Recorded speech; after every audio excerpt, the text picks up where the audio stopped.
नमस्ते। बातें खेती की में आप सभी का स्वागत है। आपके साथ मैं हूं तरन्नुम अली। दोस्तों, अमीर का महल हो या गरीब का झोपड़ा, ढाबा हो या फिर 5 सितारा होटल, गेहूं से बनी रोटियां हर जगह मिलती हैं। लेकिन क्या कभी हमने सोचा कि हमारे किसान कितनी मेहनत से गेहूं की फसल तैयार करते हैं? आज हम अपने इस कार्यक्रम में बात करेंगे गेहूं की, कि कैसे उसकी तैयारी होती है, कैसे उसकी फसल तैयार की जाती है, मिट्टी की जांच कैसे करते हैं, जुताई का क्या सही तरीका है। और इन सब पर बात करने के लिए हमारे साथ हमारे स्टूडियो में मौजूद हैं कृषि विशेषज्ञ डॉक्टर अवधेश शुक्ला जी। डॉक्टर अवधेश शुक्ला जी, आपका बहुत बहुत स्वागत है हमारे कार्यक्रम में बातें खेती की में। धन्यवाद।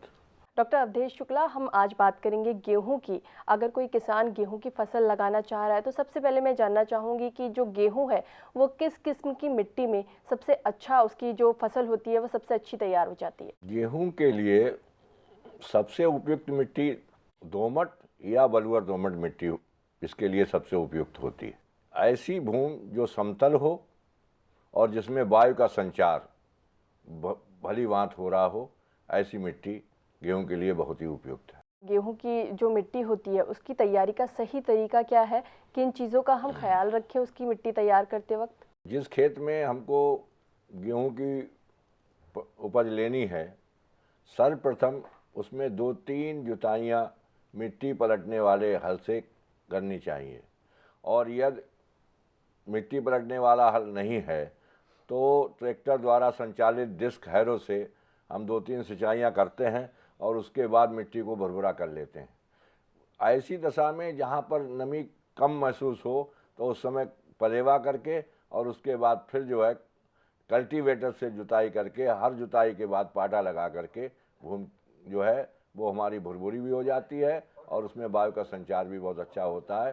तो हम ये समझ लेते हैं कि अब ये हमारी बोने के लिए उपयुक्त हो गई। गेहूं की बुआई करते वक्त या उससे पहले बहुत ज़रूरी है कि मिट्टी की जांच भी कराई जाए। जैसे हर फसल के लिए जो है नमूना लेते हैं, उसी तरीके से नमूना लेकर के और बोने से लगभग 15 दिन पहले नमूना प्रयोगशाला में भेज करके और उसका जो है संस्तुति उसके परिणाम प्राप्त कर सकते हैं और उसी के आधार पर हम उर्वरकों का प्रयोग करें।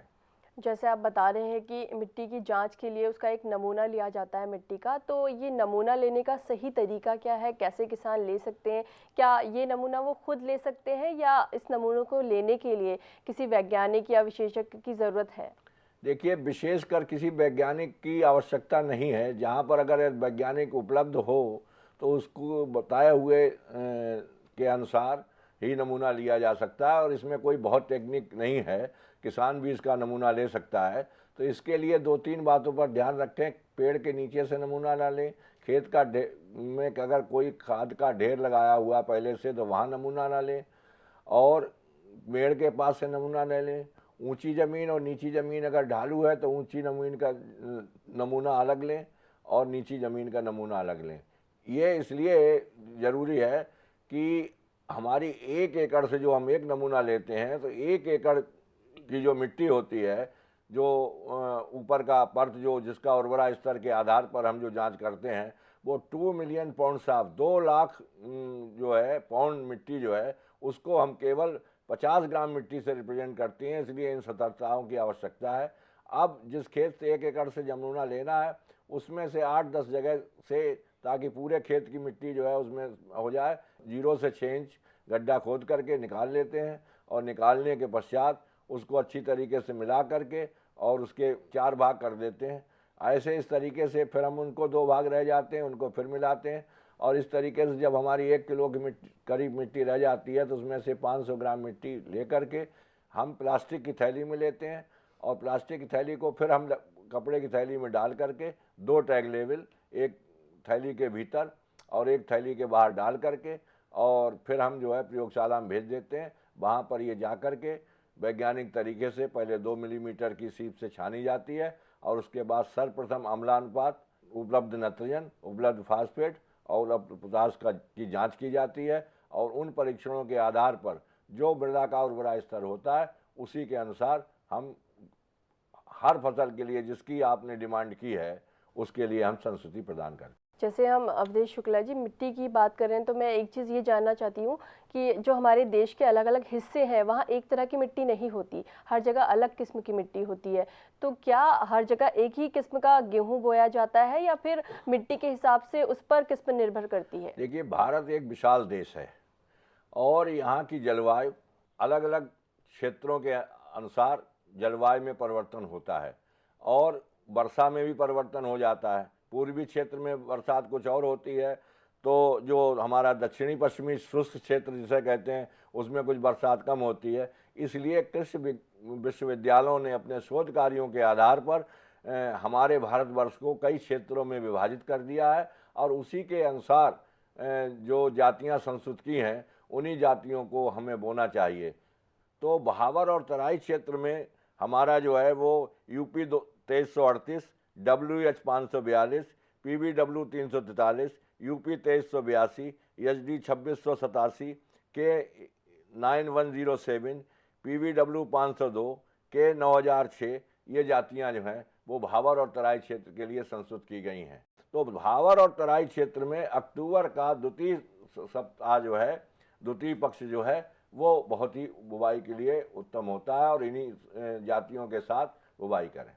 इसी प्रकार से जब हम पश्चिमी क्षेत्र की बात करते हैं तो पश्चिमी क्षेत्र में जो है वो असिंचित के लिए एक बहुत ही अच्छी वैरायटी निकाली गई है कि 8027, जिसको हम मगहर के नाम से प्रसिद्ध है, और सिंचित क्षेत्र के लिए राज 3765, यूपी 2338, 2425, के 8020, के 9162, PBW 373 और PBW 1076 ये जातियां जो है संस्तुत की गई हैं और इन्हीं को बोया जाए। पश्चिमी क्षेत्र में भी जो है अक्टूबर का द्वितीय पक्ष से लेकर के नवंबर के प्रथम पक्ष तक जो है हमको बुवाई करनी चाहिए।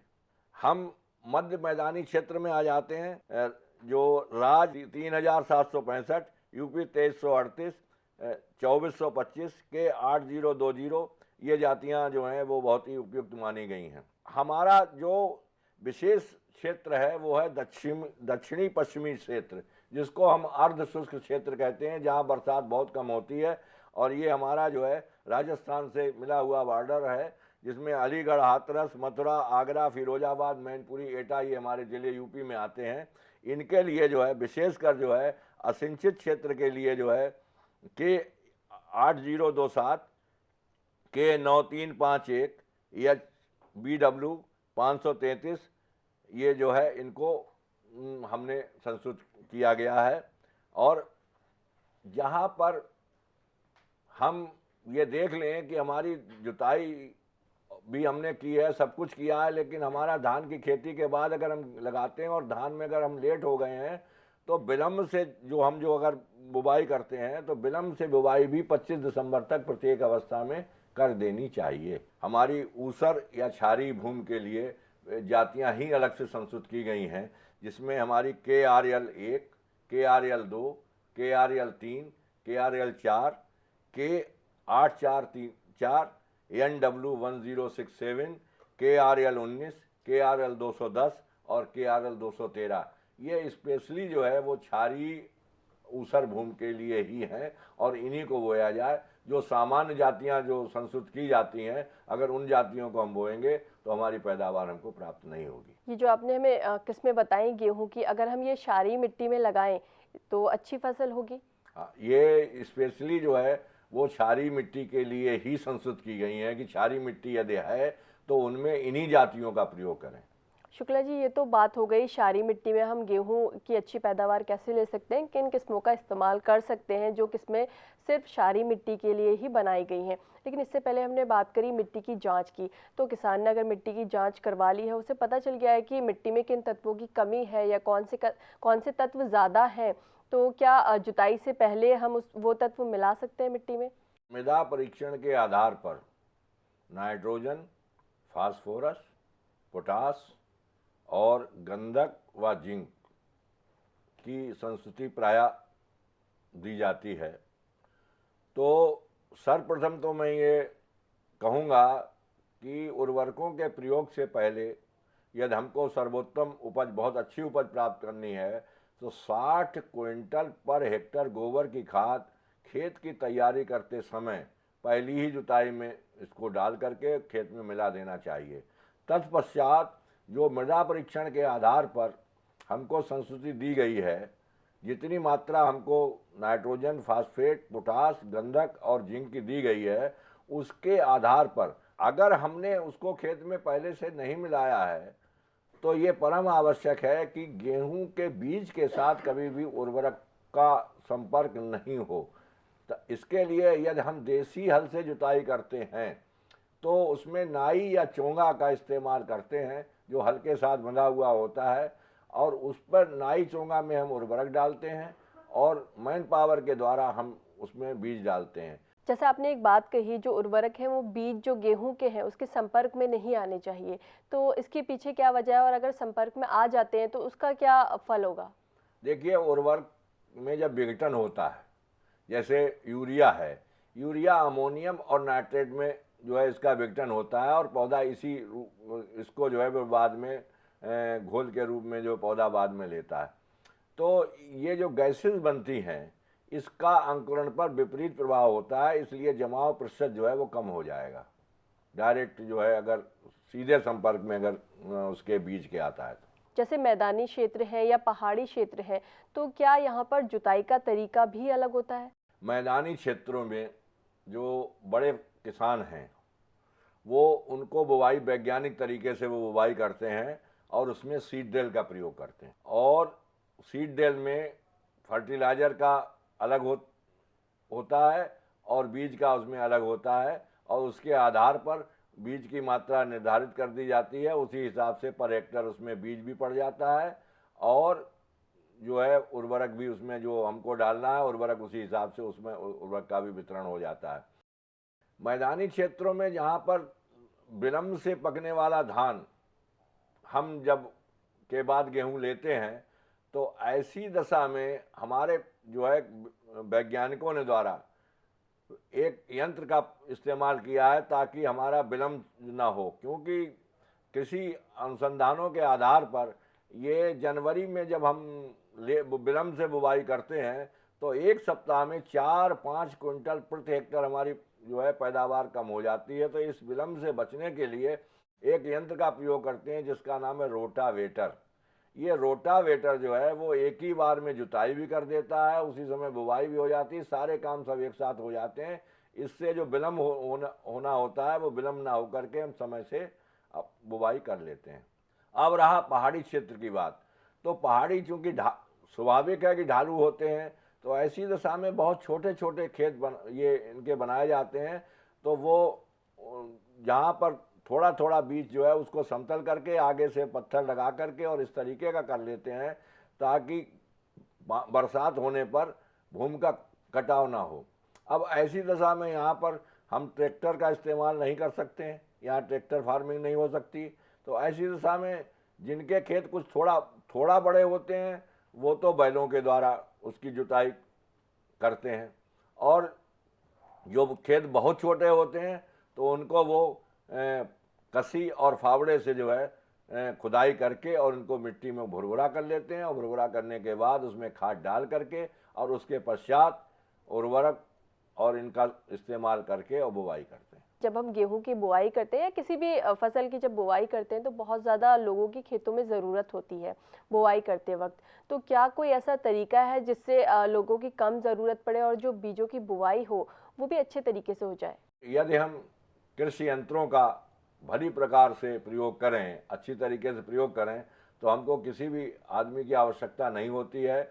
जब हम अपने जो सीड ड्रिल है उनके खाने बने हुए होते हैं, उनमें उर्वरक भर दिया, बीज के खाने में बीज भर दिया, और उसके बाद ट्रैक्टर द्वारा चालित सीड ड्रिल या बैलों द्वारा चालित सीड ड्रिल जो है उससे यदि हम बुवाई करते हैं तो हमारा जो बीज बोने की विधि है वो अधिक वैज्ञानिक तरीके से अधिक विकसित होती है और अच्छी पैदावार हमको मिलती है। और अभियंताओं ने मिलकर के एक यंत्र तैयार किया है, रोटावेटर। ये रोटावेटर एक ऐसा यंत्र है जो एक ही बार में खेत को तैयार कर देता है और उसके साथ ही बुवाई भी हो जाती है। जैसे कि हम बीजों की बात कर रहे हैं, बुआई की बात कर रहे हैं, तो मैं साथ साथ ये भी जान लेती हूँ कि प्रति हेक्टेयर हमें बीजों की कितनी ज़रूरत पड़ेगी, या जो मात्रा है बीजों की वो क्या हो? देखिए, समय से यदि हम गेहूं की बुवाई करते हैं तो हमको 100 क्विंटल प्रति हेक्टर बीज की हमको ज़रूरत पड़ती है। लेकिन जब हमारा धीरे धीरे विलम्ब से बुवाई यानी 25 दिसंबर के आसपास जब हम बुवाई करने जाते हैं तो हम बीज की मात्रा बढ़ा करके 125 क्विंटल प्रति हेक्टर हम इसकी जो है प्रयोग करते हैं बीज को। जब भी कभी बीजों की बात होती है तो बीज उपचार भी एक बहुत अहम बात है, एक बहुत अहम पहलू है। तो मैं गेहूं के बारे में ज़रूर जानना चाहूँगी कि इसके बीज का उपचार कैसे किया जाए, क्या सही तरीका है? सबसे ज़्यादा जरूरी ये है कि जो बीज जनित रोग होते हैं उनसे बचने के लिए ये बहुत आवश्यक है कि बीज का शोधन कर लिया जाए। तो शोधन करने के लिए हम जो हैं वो ये बहुत ज़रूरी है कि गेहूं के लिए एजेटोवेक्टर या पीएसवी लेकर के और हम उससे जो है गेहूं का बीज का उपचार करें और उसके बाद ही जो है हम बुवाई करें। ये जो ऑर्गेनिक फार्मिंग है या जिसे जैविक खेती कहते हैं, इसके कितने मायने में ये सही है या गलत है, या जो हमारे किसान हैं उन्हें इसे अपनाना चाहिए, नहीं अपनाना चाहिए, इसके क्या फ़ायदे हैं, वो थोड़ा सा आप हमारे किसान दोस्तों को बता दें। देखिए, मैं ये किसानों को विशेष रूप से ये संदेश देना चाहता हूँ कि निरंतर उर्वरकों का प्रयोग करने से हमारी मृदा का उर्वरा स्तर और उसकी प्रोडक्टिविटी उत्पादकता दोनों का ही ह्रास होता है। और इसके लिए जो किसान उन्नतशील किसान है वो ये जानते हैं कि पंजाब में अत्यधिक उर्वरकों का प्रयोग करने से आज ये स्थिति पैदा हो गई है कि वहाँ का जो है पैदावार बहुत कम होने लगी है। तो ऐसी दशा में किसानों को चाहिए कि वो कम उर्वरकों का प्रयोग करके और खाद का प्रयोग अधिक करें। किसानों को चाहिए कि जो हमारा केंचुआ जिसको हम किसान का मित्र कहते हैं, इसके द्वारा बनाई जाने वाली बर्मी खाद का प्रयोग भी करें तो वो अत्यधिक आपके लिए फ़ायदेमंद होगा। गेहूं के साथ साथ आपने हमारे किसान दोस्तों को ये भी बता दिया कि जो जैविक खेती है उसका फ़ायदा किसान कैसे उठा सकते हैं, कैसे उन्हें इससे ज़्यादा फ़ायदा होगा, कैसे मुनाफा ज़्यादा मिलेगा। शुक्ला जी, आपका हमारे स्टूडियो में आने के लिए बहुत बहुत शुक्रिया। आपने मुझे स्टूडियो में बुलाया, उसके लिए मैं महान आभारी हूँ। उम्मीद है आपको हमारा ये कार्यक्रम पसंद आया होगा। शुक्ला जी ने जो भी बातें बताई गेहूं के बारे में या ऑर्गेनिक फार्मिंग के बारे में, जो इन्होंने हमें थोड़ा सा बताया, वो ज़रूर आपके काम आएगा, ज़रूर आपको उससे मदद मिलेगी। लेकिन फिर भी अगर इस कार्यक्रम से जुड़ा आपका कोई सवाल है या सुझाव है तो टीवी स्क्रीन पर दिए इस पते पर हमें आप लिख भेजिए। फिलहाल मुझे दीजिए इजाज़त। नमस्ते और आप देखते रहिए ग्रीन टीवी।